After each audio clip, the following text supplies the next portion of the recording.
Hi friends, AP ప్రభుత్వం కూటమి ప్రభుత్వం అధికారంలోకి వచ్చిన తర్వాత వార్డు గ్రామ సచివాలయాలపై కీలక మార్పులు చేసింది. అదేంటో ఈ వీడియోని మనం తెలుసుకుందాం ఫ్రెండ్స్ ఈ వీడియోని చూస్తున్నా కానీ ఎవరు లైక్ చేయట్లేదు, మరియు సబ్స్క్రైబ్ చేయట్లేదు.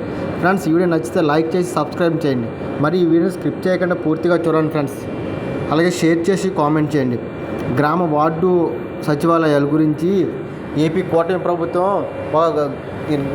నిర్ణయం తీసుకున్నట్టుగా తెలుస్తుంది. అదేంటంటే, ఏపీ ప్రభుత్వం అధికారంలో వచ్చిన తర్వాత వార్డు సచివాలయాలలో వ్యవస్థ పక్షాలకు ఆంధ్రప్రదేశ్ సర్కార్ శ్రీకారం చుట్టింది. రాష్ట్రంలో 10,960 గ్రామ వార్డు సచివాలయాలు, 4,044 వార్డు సచివాలయాలు ఉండగా దాదాపుగా 161,000 మంది ఉద్యోగులు వార్డు సెక్రటరీలు ఉన్నారు.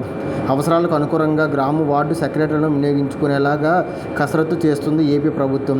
కొత్తగా కస్టమర్ విధానం అమల్లోనికి తెచ్చే ప్రయత్నం చేసింది. గ్రామాల్లో ఏఎన్ఎం, విఆర్ఓ, డిజిటల్ అసిస్టెంట్, సంక్షేమ కార్యదర్శి, మహిళా సంరక్షణ కార్యదర్శులు ఉండేలా ప్రతిపాదన చేసింది ఏపీ సర్కారు. ఇక పట్టణ పరిధిలో వార్డులో అడ్మిన్, శానిటరీ, విద్యా, సంక్షేమ, సౌకర్య, ఆరోగ్య, మహిళా సురక్షణ కార్యదర్శులు ఉండేలా సూచనలు చేస్తుందని తెలుస్తుంది. వీళ్ళ నుంచి మిగిలిన సెక్రటరీ వ్యవస్థను క్లస్టర్ వ్యవస్థలో వినియోగించుకోవచ్చన్న ప్రభుత్వం గ్రామ సచివాలయ కార్యదర్శులను పంచాయతీరాజ్ పరిధిలోకి తెచ్చే ఆలోచనలు చేస్తుంది. ముఖ్యమంత్రి నారా చంద్రబాబు నాయుడు నేతృత్వంలో టీడీపీ, జనసేన, బీజేపీ కూటమి ప్రభుత్వం కాగా ఏపీలో కూటమి ప్రభుత్వం అధికారంలోకి వచ్చిన తరువాత పలు సంచలన నిర్ణయాలు తీసుకుంటూ ముందుకు సాగుతుంది.